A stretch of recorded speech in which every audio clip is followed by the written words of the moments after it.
Du ved godt, jeg er en meget enkel person.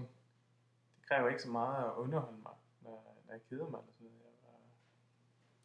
Da jeg var barn, der kedede jeg mig næsten aldrig, fordi jeg er rigtig god til at finde på ting at lave.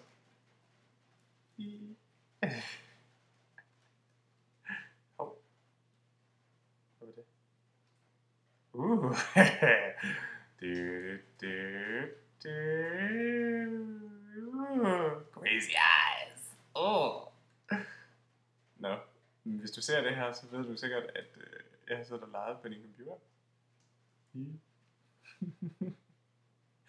Så, men jeg har fundet ud af at lave sådan et rigtig sejt tricks. Hvis nu jeg tager fat i mit hoved, sådan fra hver sin side, og tager fat i mine ører, og så hiver jeg sådan rigtig hårdt. Sådan. Nu har jeg 2 hoveder, og vi kan sådan...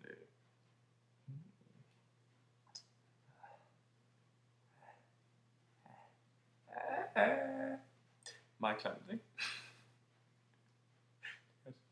Jeg vil bare sige tak for nu, og tak for den gang, og tak fordi jeg fik lov at lege.